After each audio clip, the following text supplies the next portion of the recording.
Previous class में हम लोग देख रहे थे फंक्शंस ऑफ ओएस, राइट। ठीक है, जिसमें 2-3 हम लोग डिस्कस किए थे ना। ठीक है, तो आज हम लोग आगे कंटिन्यू करते हैं, जिसमें हम लोग देख चुके थे कि प्रोसेस मैनेजमेंट सिस्टम क्या होता है। ठीक है, मेमोरी मैनेजमेंट सिस्टम क्या होता है, और उसके बाद फाइल मैनेजमेंट सिस्टम के बारे में मैं बता रहा था कि फाइल मैनेजमेंट सिस्टम में आप फाइल से रिलेटेड क्या क्या ऑपरेशन परफॉर्म कर सकते हो। ठीक है,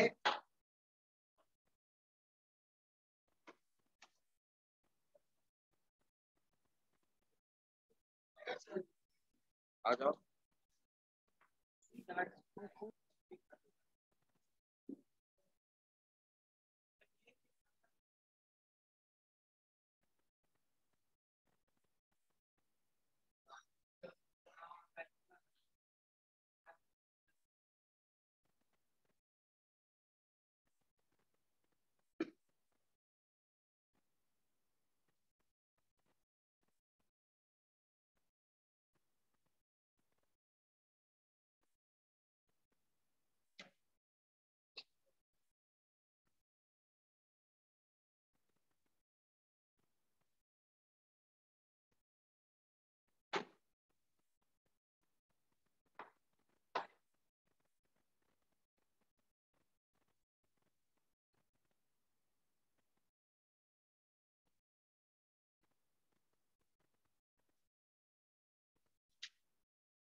हाँ,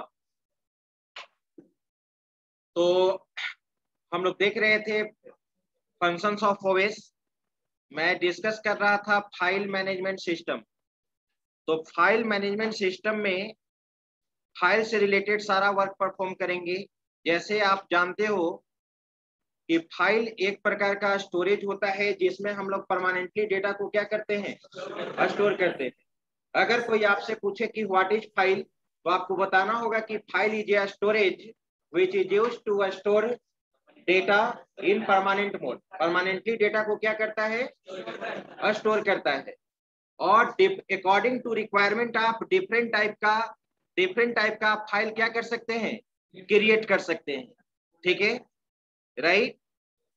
और आप जानते हो कि किसी भी फाइल को आइडेंटिफाई करने के लिए, हम लोग क्या यूज करते हैं, कोई भी बताएंगे। किसी भी फाइल को आइडेंटिफाई करने के लिए हम लोग क्या यूज करते हैं, कैसे? तो हाँ, वेरी गुड। कैसे आप आइडेंटिफाई करेंगे कि वो किस टाइप का फाइल है? फाइल एक्सटेंशन के थ्रू। किसके थ्रू? फाइल एक्सटेंशन के थ्रू आप पता करेंगे, राइट।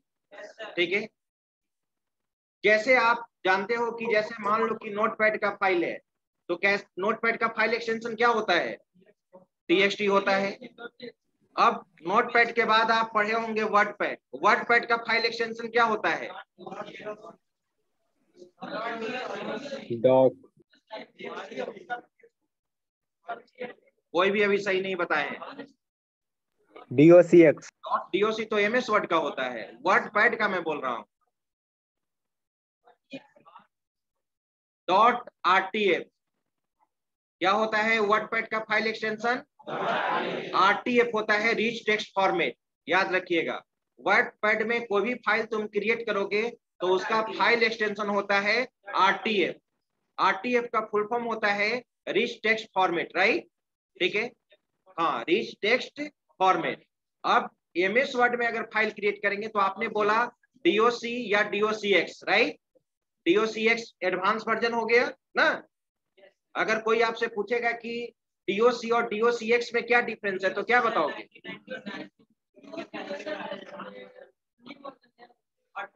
यानी 2003 तक क्या था, DOC था ना, DOC। और 2003 के बाद अगर आपने MS ऑफिस यूज किया तो X लग गया, राइट। ठीक है, अब उसी तरह से हर प्रोग्रामिंग का फाइल एक्सटेंशन आपका, ठीक है, अलग अलग होता है। जैसे आपको पढ़ना है क्यू बेसिक, तो क्यू बेसिक में जो भी प्रोग्राम बनाएंगे उसका फाइल एक्सटेंशन होता है, कोई जानते हैं? अभी आपको क्यू बेसिक का स्टार्ट नहीं हुआ होगा, अभी आपको PLDT चल रहा होगा, तो मैं बता देना चाहता हूं कि क्यू बेसिक में फाइल एक्सटेंशन होता है BAS। BAS का मतलब होता है बेसिक, क्लियर? ठीक है, उसी तरह से सी प्रोग्रामिंग पढ़ोगे तो उसका फाइल एक्सटेंशन क्या होगा? .C++ पढ़ोगे तो उसका फाइल एक्सटेंशन CPP होगा।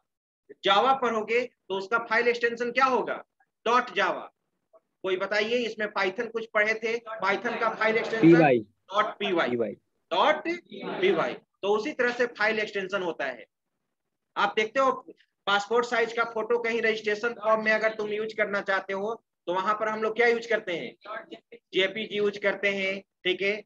हम लोग वहां पे PNG यूज करते हैं, राइट, ठीक है। GIF यूज करते हैं, बहुत सारा ना ग्राफिक्स फाइल होता है। तो आप बताओ JPG का एक तरह से कोई जानते होंगे तो बताएंगे JPG का फुल फॉर्म।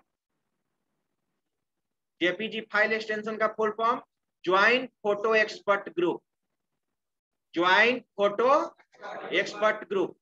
उसी तरह से MPG होता है, MPG एनिमेटेड पिक्चर को कहते हैं MPG, ठीक है। Motion photo expert group, motion photo expert group. उसी तरह से GIF होता है, ग्राफिक्स इंटरचेंज फॉर्मेट। तो बहुत सारा फॉर्मेट होता है। जैसे आप PDF बुक पढ़ते हो, जैसे मैंने आपको PDF शेयर किया, पोर्टेबल डॉक्यूमेंट फॉर्मेट। तो किसी भी फाइल को आइडेंटिफाई करने के लिए हम लोग क्या यूज करते हैं? फाइल एक्सटेंशन यूज करते हैं, ठीक है। अब किसी भी फाइल का परमिशन होता है, देखते हो कि कोई भी फाइल रहेगा तो हो सकता है कि केवल आप उसमें रीड राइट ऑपरेशन को नहीं दिया गया है, तो केवल आप फाइल से कंटेंट्स को क्या कर सकते हो? रीड कर सकते हो, ठीक है। रीड ऑपरेशन होता है, राइट ऑपरेशन होता है, बात समझ रहे हैं ना? आप ही बोलिए, जो PDF मैंने आपको दिया है, ठीक है, क्या आप उस PDF में आप एडिट कर सकते हैं? नहीं। लेकिन वही सॉफ्टवेयर अगर रहेगा, एडिटेबल PDF को एडिट करने वाला अगर सॉफ्टवेयर रहेगा तो आप एडिट कर सकते हो ना। अभी जनरली मुझे लगता है कि सभी लोग के पास जो एडोब एक्रोबैट रीडर होगा वो केवल आप रीड कर सकते हो, उसमें राइट आप नहीं कर सकते। तो राइट करने का भी सॉफ्टवेयर आता है, चेंजिंग करने का। तो वो चीज आप पढ़ोगे, फाइल का परमिशन, फाइल को कैसे हम लोग सिक्योर करेंगे, ठीक है, वो चीज सब कुछ आप फाइल मैनेजमेंट सिस्टम में देखेंगे, राइट। अब इसके बाद, और यहाँ पर जो मैंने PDF शेयर किया है उसमें क्या लिखना है? सबसे पहले आपको ये लिख लीजिएगा, राइट, ऑपरेटिंग सिस्टम का सर ये डिफिनेशन। वाला शेयर कर दीजिएगा ना। टाइप्स ऑफ, ये शेयर हो चुका है PDF, तुम ग्रुप में नहीं हो? लेट से ज्वाइन हुए हैं सर, तो नहीं मिला है। क्या? बाद में ज्वाइन हुए हैं ग्रुप में, तो पहले ही भेज दिया गया होगा, हमको तो नहीं अच्छा मिला है। ठीक है, तो अब फिर से रिपीट कर देंगे। कब ग्रुप में ऐड हो तुम? कब ऐड हुए हो? बोलो। जिस दिन ग्रुप बना था। जिस दिन ग्रुप बना था, तो जिस दिन ग्रुप बना था तो ग्रुप बने हुए कितना दिन हो गया जी? क्लास के पहले ही ना? तो मैंने तो 2 दिन पहले भेजा है, आप देखो उसको चेक करो सही से, ठीक है। अब यहाँ पे ये टाइप्स ऑफ OS अभी आपको नहीं लिखना है। ऑपरेटिंग सिस्टम का डिफिनीशन के बाद आप उसका सबसे पहले क्या लिख लोगे? फंक्शन लिख लोगे। ये चीज जो यहाँ पर है,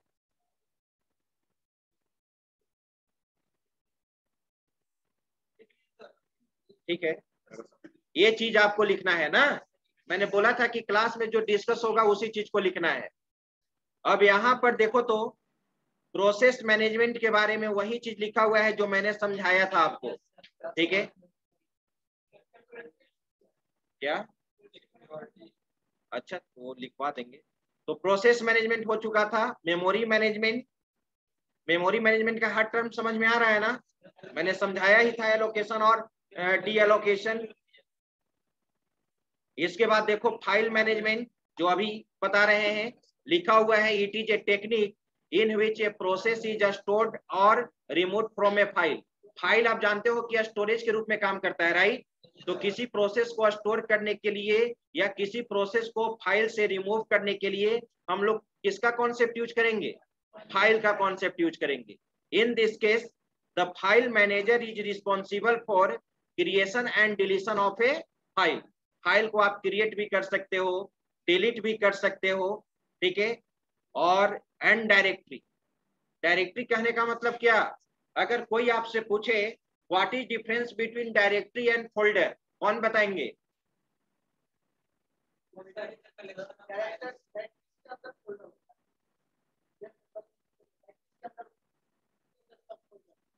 वो तो फोल्डर के अंदर फोल्डर या डायरेक्टरी के अंदर डायरेक्टरी? तुम कह रहे हो कि डायरेक्टरी के अंदर फोल्डर।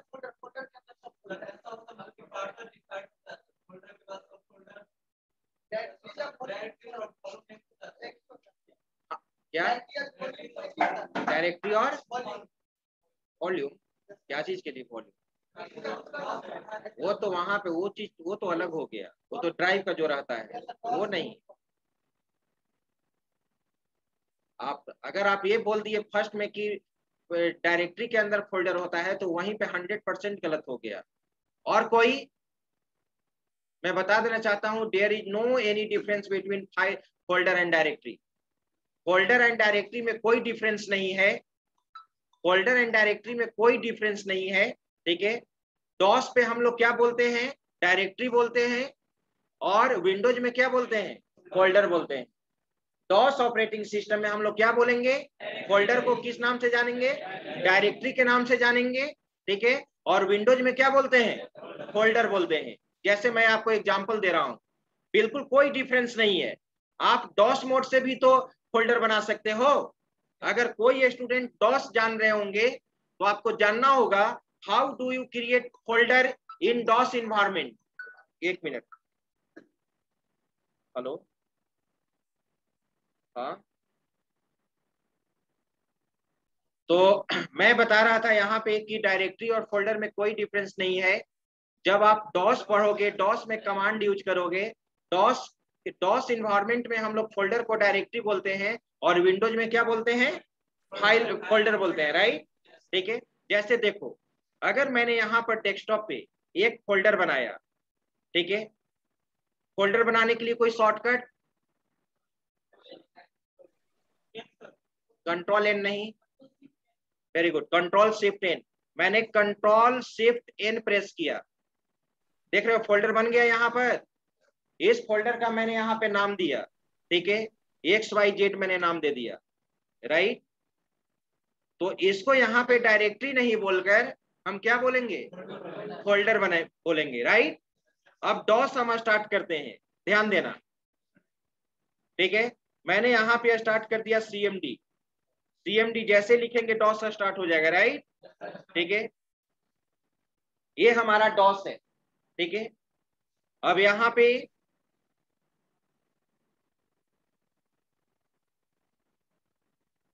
थोड़ा सा मैं इसको बड़ा कर देता हूं ताकि आपको दिखाई दे।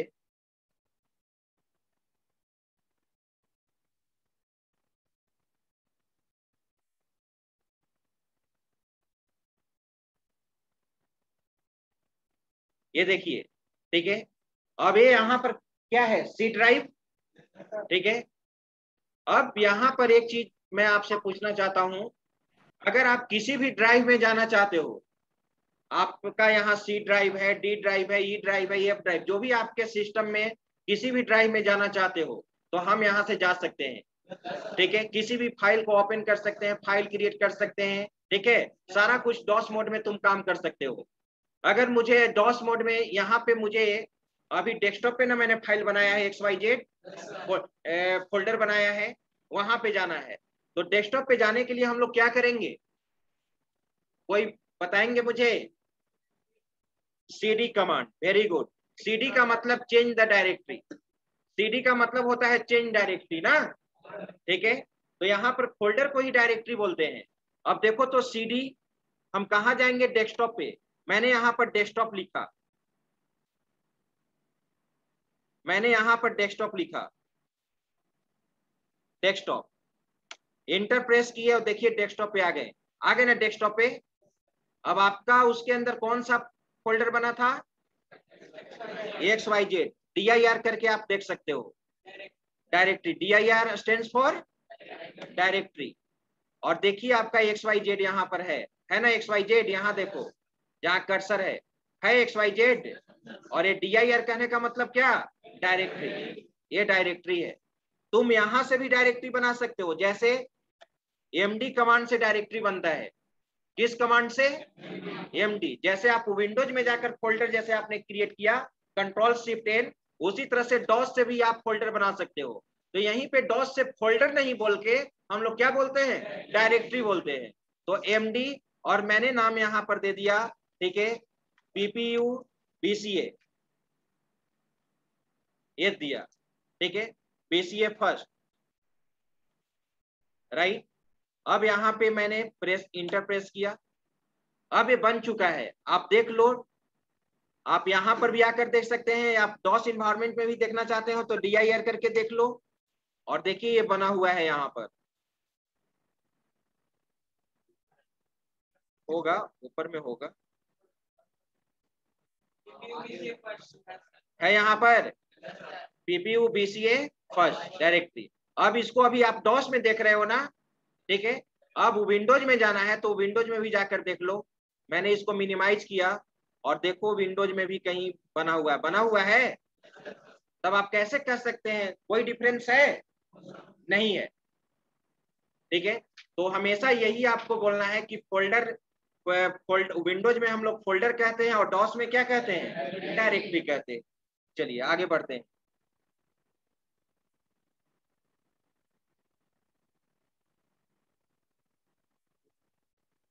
तो वही चीज, फाइल को आप क्रिएट कर सकते हो, डिलीट कर सकते हो, जो भी परमिशन देना है परमिशन दे सकते हैं। फाइल को ऑर्गेनाइज करना होगा। अब आपको डिफरेंट तरह का फाइल्स अगर आपके पास अवेलेबल है तो आप उसको ऑर्गेनाइज करके रखोगे ना। अगर आपके पास मान लो कि आप म्यूजिक सुनते हैं तो डिफरेंट डिफरेंट सिंगर का म्यूजिक सुनते हैं, ऑडियो फॉर्मेट भी होना चाहिए, वीडियो फॉर्मेट भी होना चाहिए। अगर सभी का कलेक्शन है तो क्या आप एक ही फोल्डर में सारे सिंगर का गाना रख देंगे, नहीं। उसके लिए तुम क्या ऑर्गेनाइज करने के लिए तुम क्या यूज करोगे, फोल्डर यूज करोगे। What is the main objective of folder, what is the main purpose of folder,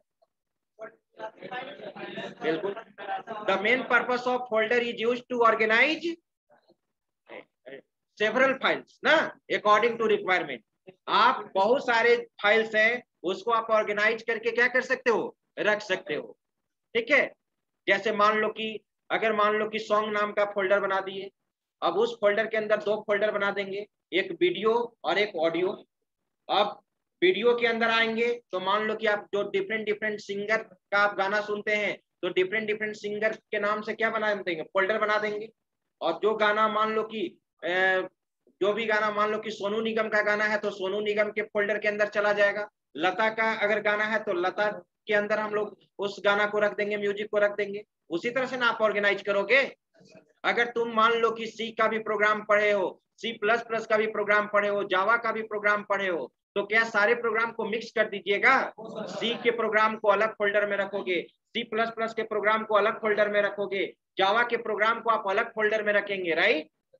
तो यहाँ पे फाइल मैनेजमेंट में इसी चीज को हम लोग को सीखना है, ठीक है।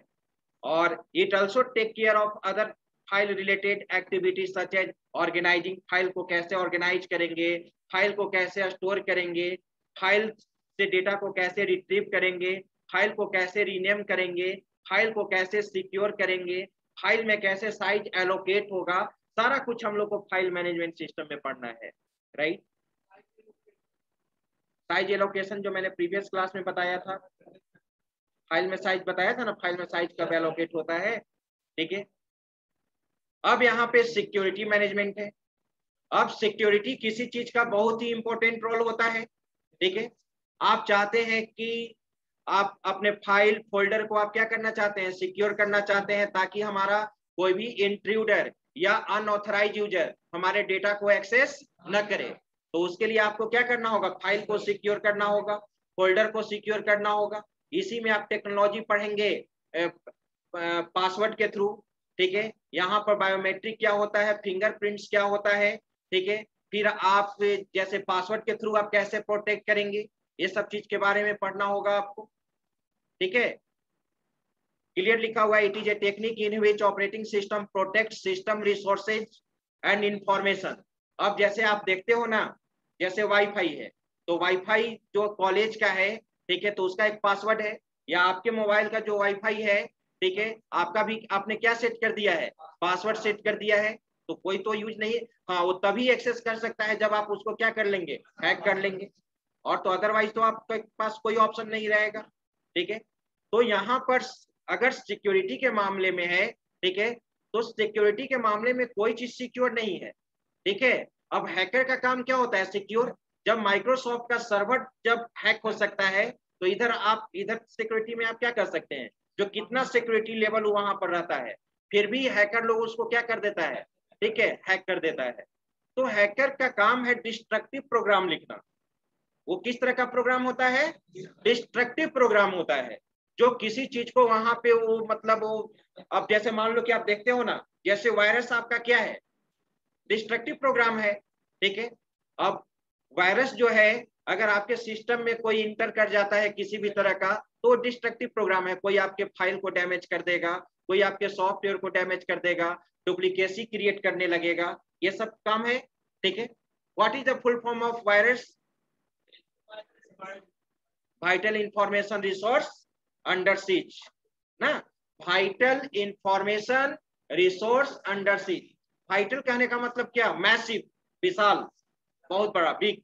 ठीक है, इंफॉर्मेशन रिसोर्स, आपके इंफॉर्मेशन रिसोर्स को क्या कर लेता है, सीज कर लेता है, अपने कब्जे में कर लेता है। ठीक है, वो चीज आप कंप्यूटर फंडामेंटल में भी पढ़ेंगे। तो वही चीज सिक्योरिटी मैनेजमेंट है। क्लियर यहाँ पे लिखा हुआ है, it is a technique in which operating system protect system resources and information against unauthorised user. अगर हमारा नेटवर्क इन्वायरमेंट में स्कैनर शेयर है या प्रिंटर शेयर है, तो जो हमारा वहां पर रिसोर्स शेयर किया गया है, जो ऑथराइज है वही ना शेयर कर सकता है। अगर आप अनऑथराइज यूजर हैं, अगर आप यहाँ लैपटॉप चला रहे हो, तो क्या लैब से प्रिंटर को तो आप शेयर नहीं है, तो क्या आप शेयर कर लेंगे, नहीं।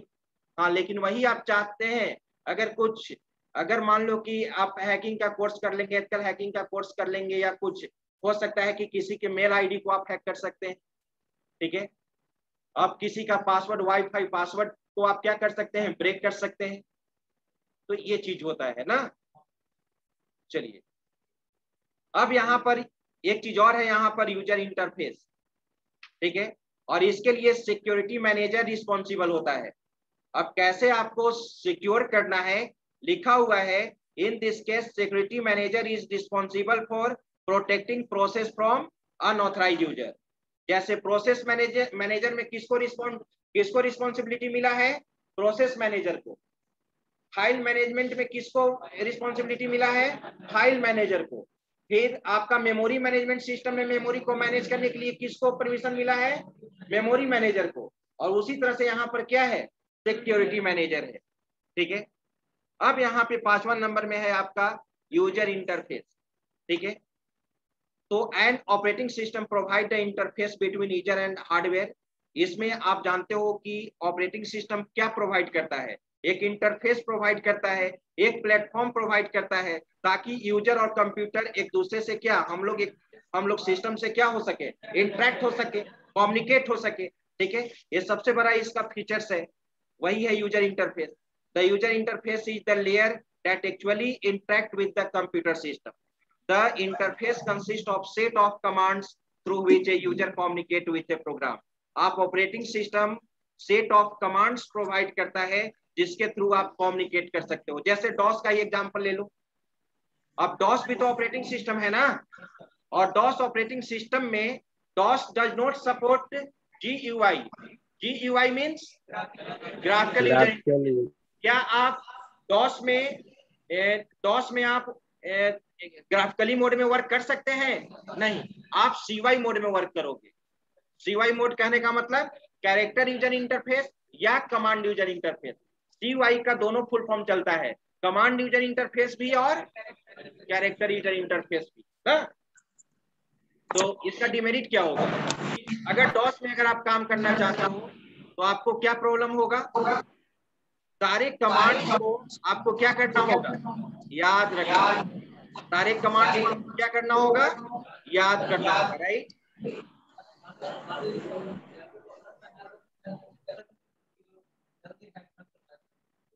आप लैपटॉप को सिक्योर रखना चाहते हैं तो आपके पास तरीका क्या है? अगर लैपटॉप में फैसिलिटी है आपका, ठीक है, फिंगर, और क्या?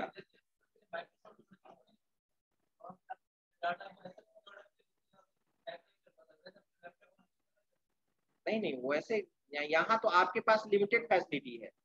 आपके पास तो लैब, वहां पर सर्वर लेवल का सिक्योरिटी हर चीज में अलग अलग होता है, ठीक है। अब जैसे आप जावा जावा हाई लेवल सिक्योर है, जैसे जावा प्रोग्रामिंग पढ़ेंगे और सी प्लस प्लस पढ़ेंगे, तो C and C plus plus security को सपोर्ट नहीं करता है, इसमें सिक्योरिटी नाम का कोई चीज ही नहीं है। लेकिन वही जब जावा में कोई सॉफ्टवेयर बना रहेगा तो वहां पर सिक्योरिटी टूल्स क्या है, ज्यादा अवेलेबल है। कहा भी जाता है कि जावा इज ए, ठीक है, highly secure programming language, dot net is a highly secure programming language. तो वहां पे सिक्योरिटी टूल्स अवेलेबल है। तो आपके लैपटॉप को अगर आप करना चाहते हैं तो लैपटॉप को तो आप दो तीन तरह से ही ना सिक्योर कर सकते हो। एक पासवर्ड के थ्रू, अगर आपके लैपटॉप में फैसिलिटी है क्या फिंगरप्रिंट वाला, तो फिंगरप्रिंट के थ्रू कर सकते हैं, ठीक, बिल्कुल वही कर सकते हैं, और तो कोई ऑप्शन नहीं है आपके पास।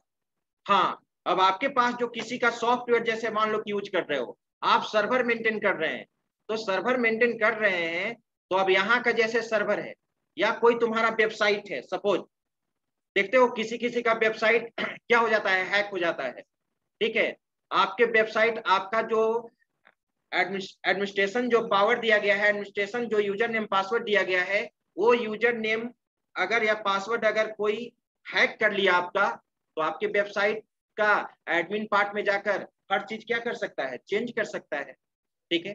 अब वहां पर आप दो तीन लेवल का वैलिडेशन दिए हैं, वहां पर क्या दिए हैं, दो तीन लेवल का वैलिडेशन दिए हैं। हो सकता है कि एक लेवल ब्रेक करे तो दूसरा लेवल ब्रेक ना हो, तो वो चीज आगे का चीज है ना। चलिए, नेक्स्ट है आपका डिवाइस मैनेजमेंट। डिवाइस मैनेजमेंट कहने का मतलब क्या, input output system. Computer system से कंप्यूटर सिस्टम से बहुत सारा कनेक्टेड इनपुट डिवाइस होता है, आउटपुट डिवाइस होता है, right. Input device output device होता है ना। अब इनपुट डिवाइस आउटपुट डिवाइस को आपको यहाँ पर क्या करना है, मैनेज करना है, कंट्रोल करना है। आप पहले से भी जानते हो कि operating system manage all hardware and software resources of computer system. Computer system के सारे रिसोर्सेज को कौन कंट्रोल करता है, ऑपरेटिंग सिस्टम कंट्रोल करता है, ठीक है। तो वही डिवाइस मैनेजमेंट है यहाँ पे, जिसमें यहाँ पे क्लियर लिखा हुआ है, ठीक है। Device management is a technique in which all input and output device are control, जिसमें सभी input device output device control किए जाते हैं। प्रिंटर अगर आपका है, प्रिंटर आपका शेयर किया गया है या स्कैनर शेयर किया गया है, ठीक है, तो आप वर्क कर सकते हैं। जैसे शेयरिंग में देखो, उसके लिए हम लोग को क्या चाहिए, क्लाइंट सर्वर बेस्ड आर्किटेक्चर चाहिए। कौन सा आर्किटेक्चर चाहिए, क्लाइंट सर्वर। मैं क्लाइंट सर्वर का एक एग्जांपल देना चाहता हूं। क्लाइंट सर्वर में क्या होता है कि सर्वर से मल्टीपल कंप्यूटर्स क्या होते हैं, कनेक्टेड होते हैं। मल्टीपल कंप्यूटर्स क्या होते हैं, कनेक्टेड होते हैं। सारा पावर किसको दिया गया है, सर्वर को दिया गया है। किसको दिया गया है, सर्वर को दिया गया है। सारा सेंट्रलाइज डेटा सर्वर के पास है। लेकिन आपको फैसिलिटी दे दिया गया है, आप हमारे यहाँ का ऑथराइज यूजर हैं, आप हमारे सर्वर को क्या कर सकते हैं, एक्सेस कर सकते हैं। आप सीमेज के सर्वर को क्या कर सकते हैं, एक्सेस कर सकते हैं। लेकिन जो अनऑथराइज स्टूडेंट है वो शेयर नहीं कर सकता है, ठीक है। जैसे बहुत सारा एग्जांपल आप क्लाइंट सर्वर बेस्ड एप्लीकेशन पे देखे होंगे। जैसे आप मैट्रिक का रिजल्ट देखे, आपने 10+2 का रिजल्ट देखा, आप देखते हो कि पता चलता है कि मैट्रिक का रिजल्ट आ चुका, 10+2 का रिजल्ट आ चुका, तो उस रिजल्ट को कहाँ रखा जाता है, सर्वर पे रखा जाता है। एक जगह सेंट्रलाइज है ना, कहाँ रख दिया गया, सर्वर के पास रख दिया गया। लेकिन अब सर्वर को एक्सेस करने का एक लिमिटेड परमिशन आपको दे दिया गया सभी स्टूडेंट को, और वो क्या है दे दिया, वहां पर उसके केवल रिजल्ट पार्ट को आप एक्सेस कर सकते हो ना, केवल रिजल्ट पार्ट को आप एक्सेस कर सकते हो। तो आप जब रिजल्ट देखते हो तो आप एज ए वहां क्या हो गए, क्लाइंट हो गए। आप क्या हो गए, क्लाइंट। अब क्लाइंट का काम है, क्लाइंट का काम क्या होता है, सर्वर को रिक्वेस्ट भेजना, सर्वर को रिक्वेस्ट भेजना। और सर्वर का काम क्या होता है, आपके रिक्वेस्ट को रिट्रीव करेगा और इमीडिएटली प्रोसेस करके आपको इमीडिएटली क्या देगा, रिस्पॉन्स देगा। आप जैसे ही अपना रोल नंबर या जो भी रोल आईडी जो भी रहता है, डेट ऑफ बर्थ जो भी आप इंटर करते हो, ठीक है, तो आपके पास सर्वर को आपका रिक्वेस्ट पहुंचता है और उसको प्रोसेस करके इमीडिएटली आपको क्या देता है, रिस्पॉन्स देता है। तो क्या एट ए टाइम कोई भी सर्वर एक ही क्लाइंट को रिस्पॉन्स करता है? क्या आप ही केवल रिजल्ट देखते हैं? नहीं, बहुत सारे स्टूडेंट्स एक साथ रिजल्ट देखते हैं। तो बहुत सारे क्लाइंट सर्वर को क्या कर रहे हैं, एक साथ एक्सेस कर रहे हैं। कभी ऐसा होता है, कहा जाता है कि सर्वर आपका कितना पावरफुल है, सर्वर आपका कितना पावरफुल है।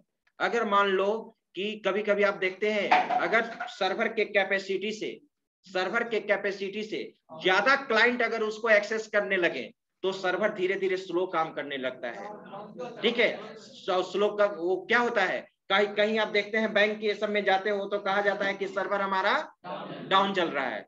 तो हो सकता है वहां पे कंजेशन, नेटवर्क कंजेशन के कारण भी हो सकता है, नेटवर्क कंजेशन के कारण भी तो हो सकता है, वेदर मौसम खराब है या कुछ और प्रॉब्लम आ गया। ठीक है, हर तरह का प्रॉब्लम आ सकता है टेक्नोलॉजी में। तो फिर अब आपका कोई काम नहीं होगा। जब सर्वर ही नहीं काम कर रहा है, आपका डेटा क्या, वो बोरिंग रोड अगर एसबीआई अकाउंट में है तो क्या बोरिंग रोड ब्रांच पे आपका डेटा रखा हुआ है एसबीआई पे? वो तो सर्वर पे रखा हुआ है। वहां पर जो बैंक का एम्प्लॉय है आपका अकाउंट नंबर डालेगा तो सारा डिटेल्स कहाँ पे है, सर्वर पे डेटाबेस बना हुआ रहता है। किसी का सर्वर मतलब कि स्ट्रांग होता है, वीक होता है, यूजर पे डिपेंड करता है कि मतलब कि मेरा जो सर्वर है वो स्ट्रांग होना, वो सर्वर के कॉन्फ़िगरेशन पे डिपेंड करता है, आप कैसा आपका रिक्वायरमेंट है। ठीक है, अब आपका कैसा रिक्वायरमेंट है, आपको लगता है कि एक ऐसा सर्वर है, एक छोटा सा आपका स्टार्टअप है और आपको लगता है कि इसको एट ए टाइम 1000 ही एक्सेस करें, एक ये 1000 ही उसका कैपेसिटी है, एट ए टाइम 1000 तक उसको एक्सेस कर सकता है, उसके अनुसार से उसके अनुसार ही बनाया जाता है सर्वर। आपको जब सर्वर परचेज करोगे तो सर्वर 2 लाख 4 लाख 5 लाख 10 लाख ऐसे रेंज बढ़ते जाता है, किस तरह का आपका रिक्वायरमेंट है। अगर आप एक छोटा सा स्टार्टअप है, ऑर्गेनाइजेशन है, तो आप अपने अनुसार ना सर्वर रखोगे और फिर आपका बढ़ते गया सारा। अब मान लो कि अब विप्रो कंपनी का जो सर्वर होगा, फेसबुक का जो सर्वर होगा, जीमेल का सर्वर होगा, गूगल का जो सर्वर होगा, कोई छोटा मोटा सर्वर तो नहीं होगा। ठीक है, तो वो मैं एग्जांपल एक तरह से बता रहा हूं कि क्लाइंट सर्वर बेस्ड एप्लीकेशन इस तरह से काम करता है। ठीक है, तो ये था, अच्छा भेज देंगे, ठीक है भेज देंगे। तो ये डिवाइस मैनेजमेंट, अब क्या था, एक डेडलॉक था उसमें। ठीक है, तो डेडलॉक मैनेजमेंट मैं समझा देता हूं, इसमें लिखा हुआ नहीं है आगे हम लोग। डेडलॉक का मतलब होता है एक तरह से, अगर लिटरली कहा जाए तो किसी चीज को हैंग कर जाना। ठीक है, कोई वर्क परफॉर्म नहीं करना। जैसे सिस्टम हैंग कर जाता है, आपका मोबाइल हैक कर जाता है ना, तो कहा जाता है कि वो सिचुएशन डेडलॉक सिचुएशन कहलाएगा। क्या कहलाएगा, डेडलॉक सिचुएशन कहलाएगा। अगर देखो ना, डेडलॉक सिचुएशन में मैं बताता हूं, डेडलॉक सिचुएशन में कोई भी प्रोसेस एग्जीक्यूट नहीं होता है, कोई भी प्रोसेस एग्जीक्यूट नहीं होता है। मान लो कि वन वे पुल है, वन वे पुल है, ठीक है। अब वन वे पुल है तो एक तरफ से तो एक ही, कोई भी जैसे मान लो कि कार है तो एक ही कार जाएगी एक तरफ से। अब हम भी इंटर कर गए इधर से, अगला आदमी उधर भी कार इंटर कर गया। अब बताइए, हम भी पुल पे आ गए और उधर से भी पुल पे कोई आ गया, तो बताइए क्या वहां पे कोई कंप्लीट होगा, कोई होगा? तो वहां पे उस सिचुएशन को क्या कहेंगे हम लोग, डेडलॉक कहेंगे। उस सिचुएशन को क्या कहेंगे, डेडलॉक। अगर आप टेक्निकली इसको डिफाइन करना चाहते हो तो हमारे पास मान लो कि दो प्रोसेस है। क्या है, दो प्रोसेस है, एक P1 है और एक P2 है, राइट। एक P1 है और एक P2 है, और दो रिसोर्स है हमारे पास, एक R1 है और एक R2 है, राइट। P1 जो है वो R1 को होल्ड किए हुए है। P1 किसको यूज कर रहा है? R1 को यूज कर रहा है, राइट। P1 किसको यूज कर रहा है? R1 को यूज कर रहा है, राइट। रिसोर्स कहने का मतलब मान लो R1 R2 एक पेन ड्राइव हो गया, एक प्रिंटर हो गया। R1 कहने का मतलब क्या? R1 कहने का मतलब हो गया एक रिसोर्स का नाम क्या हो गया? पेन ड्राइव, और एक रिसोर्स का नाम क्या हो गया? प्रिंटर हो गया, राइट। और दो प्रोसेस है। मान लीजिए कि आप 2 स्टूडेंट हैं, 2 प्रोसेस हैं। आप प्रिंटर यूज कर रहे हो और आप क्या यूज कर रहे हो? पेन ड्राइव यूज कर रहे हो, ठीक है।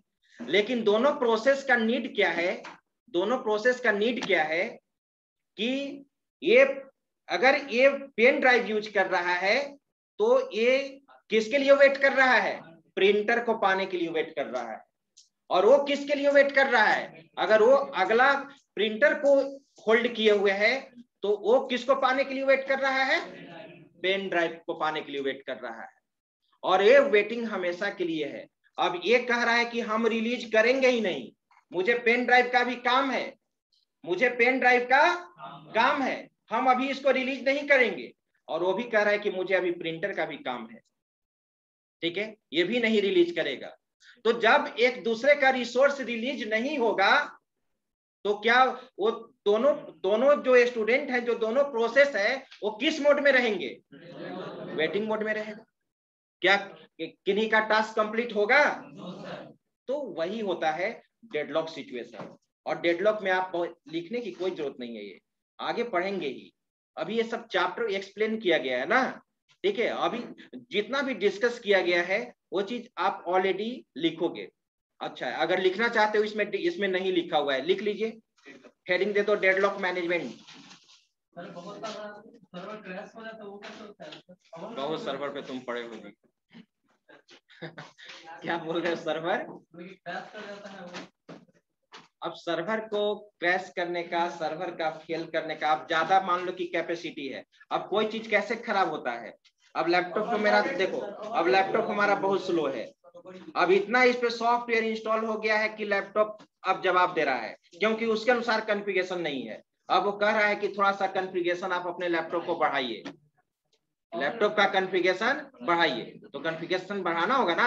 आप क्यों सोचते हैं आपको तो 30,000 में भी लैपटॉप मिल जाएगा? आप सोचते हैं कि नहीं हम i7 ही ले, ठीक है, 70-80 हजार का ही लैपटॉप ले।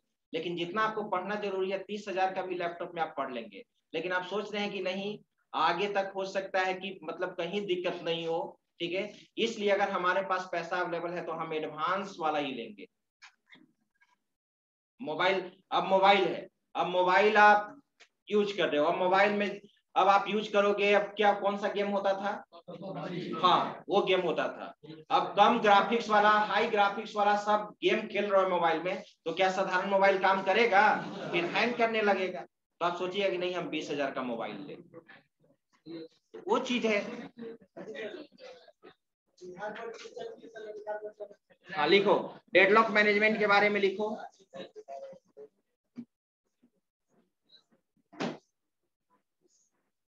पहले हम लोग डेडलॉक के बारे में लिख लेते हैं, लिखिए तो। ये deadlock is a situation, time हो गया जी। और जो सर मतलब आज क्लास डिले स्टार्ट हुआ है क्या?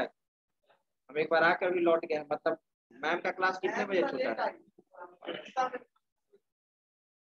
लिखिए ये डेडलॉक नहीं, किसी सर को अगर याद नहीं हो सीआर का वहां पर ये बनता है, सभी स्टूडेंट को नहीं। सीआर वहां पे कह सकता है कि सर आपका टाइम ओवर हो रहा है, दूसरा क्लास, ठीक है। हो सकता है कि पढ़ाने में याद ना हो, नहीं गुस्सा आप पोलाइटली, अगर कोई स्टूडेंट दूसरा नहीं, पोलाइटली आप बोलेंगे कि मैम हाँ वही अफसर बाहर वेट कर रहे हैं, ठीक है। तो किसी को वेट करना सही नहीं लगता है, जो टाइम है उस टाइम पे क्लास होनी चाहिए, ठीक है, वो ध्यान देना होगा, ठीक है। नहीं होता है कि पढ़ाते समय याद नहीं रहा, ठीक है, तो 5 मिनट तक, 5 मिनट के बाद थोड़ा सा इशारा कर देंगे, शेयर कर सकते हो, उसमें मुझे क्या कुछ प्रॉब्लम नहीं होना चाहिए। लिखो deadlock is a situation, deadlock management के बारे में, deadlock is a situation, deadlock is a situation in which deadlock is a situation in which all process are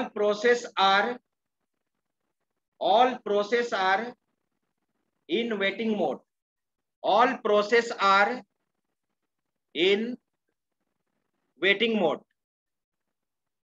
All process are in waiting mode. Full stop. Full stop. In this case,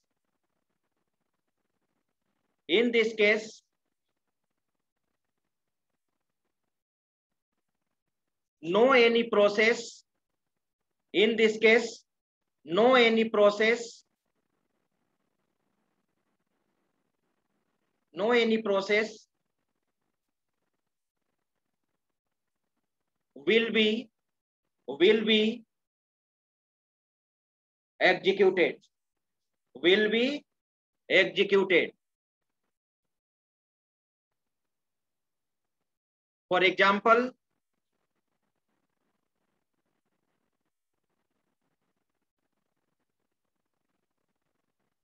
दो resource है हमारे पास, एक है R1, right, एक है R1